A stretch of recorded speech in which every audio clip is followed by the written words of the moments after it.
Shalom, selamat pagi untuk kita semua, Bapak Ibu jemaat yang terkasih dalam nama Tuhan Yesus Kristus. Saat ini kita akan mengawali aktivitas kita dan kegiatan pekerjaan kita melalui sebuah renungan di pagi ini yang akan menyapa hati kita, memberikan kita motivasi, memberikan kita semangat baru, sukacita baru untuk dapat melakukan aktivitas dengan sukacita. Sebelum kita dengar renungan hari ini, kita berdoa. Terima kasih Tuhan Yesus, Allah yang Maha Kudus, yang Maha Suci. Kami sembah di dalam nama Tuhan Yesus Kristus. Pada saat ini kami mengucap syukur kepada-Mu Tuhan atas penyertaan-Mu yang tak berkesudahan dalam hidup kami. Kami merasakan sukacita bahkan di pagi hari ini. Kami rasakan berkat yang melimpah daripada-Mu melalui nafas kehidupan. Tuhan, kami akan mendengarkan renungan harian di saat ini.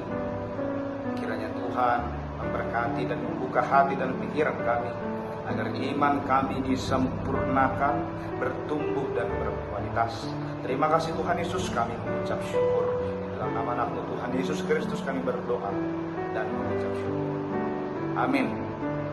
Bapak Ibu jemaat yang terkasih dalam nama Tuhan Yesus Kristus, renungan harian di saat ini di tanggal 24 Juli tertulis dalam kitab Yohanes 1 ayat 45 sampai ayat yang ke-46.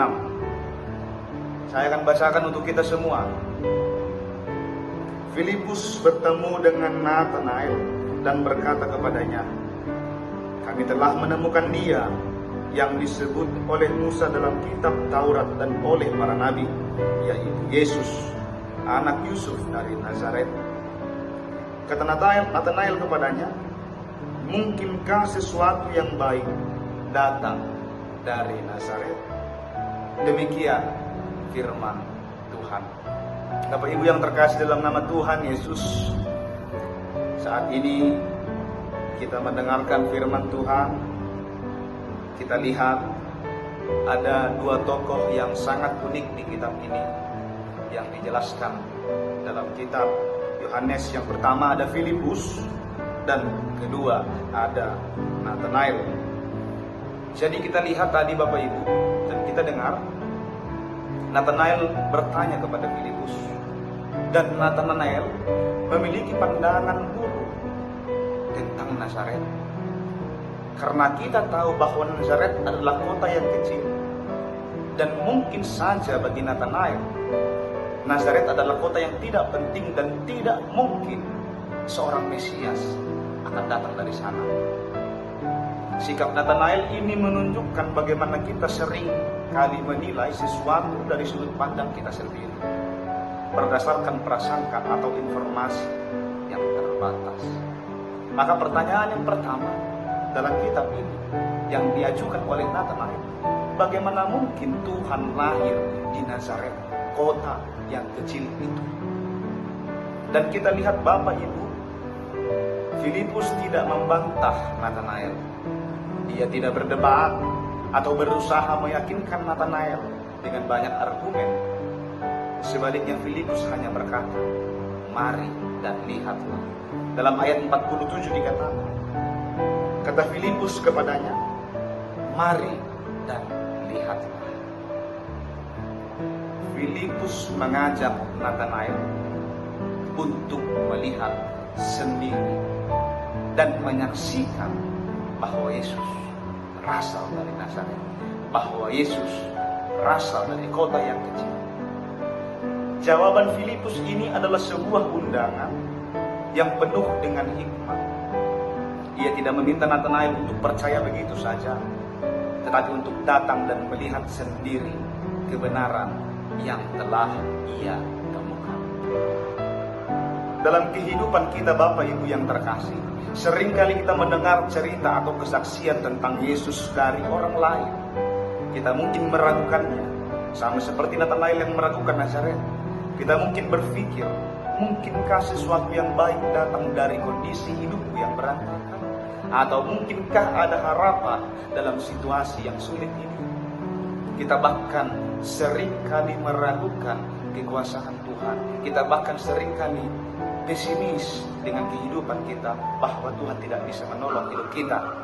Maka undangan Filipus kepada Natanael juga merupakan undangan bagi kita. Undangan untuk datang, bertemu, dan melihat, menyaksikan sendiri siapa Yesus itu. Bukan berdasarkan cerita orang lain, bukan berdasarkan prasangka kita, melainkan melalui pengalaman pribadi dengan Tuhan. Bapak Ibu yang terkasih, ketika Natanael berpikir bahwa Nazaret adalah kota yang kecil, dan bagaimana mungkin Yesus lahir di sana, kita juga melihat bagaimana orang-orang lain yang mungkin saja berbeda dengan kepercayaan kita dan bertanya kepada kita, bagaimana mungkin Tuhan Yesus bisa menyelamatkan manusia sedangkan Yesus mati? Bagaimana mungkin Tuhan Yesus bisa menyelamatkan manusia sedangkan Yesus tidak bisa menyelamatkan dirinya sendiri? Seringkali kita jadi ragu, akhirnya kita tak percaya kepada Tuhan. Namun melalui firman Tuhan di hari ini, kelemahan yang ada pada Yesus yang kita lihat dalam kehidupannya bukanlah sebuah bukti nyata bahwa Yesus adalah seorang manusia yang tidak layak disembah. Tetapi bukti nyata yang harus kita lihat bahwa kuasa Tuhan Yesus ada dalam kehidupannya, dalam hidup pelayanannya.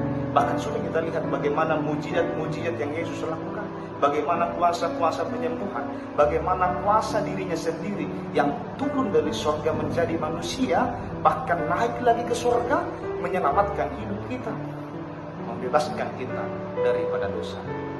Oleh sebab itu Bapak Ibu yang terkasih dalam nama Tuhan Yesus, mari kita datang kepada Yesus tanpa prasangka, tanpa hal-hal yang buruk. Tetapi kita datang kepada Yesus dengan hati yang terbuka, dan mari kita lihat sendiri bagaimana Dia sanggup mengubah apa yang kita pikirkan, menguatkan kita, dan memberikan kita pengharapan. Sama seperti Natanael yang akhirnya bertemu dengan Yesus dan akhirnya menemukan bahwa Yesus di kota Nazaret ada sesuatu yang lebih baik, ada sesuatu yang benar-benar terjadi, bahwa Mesias adalah penyelamat hidup kita. Amin.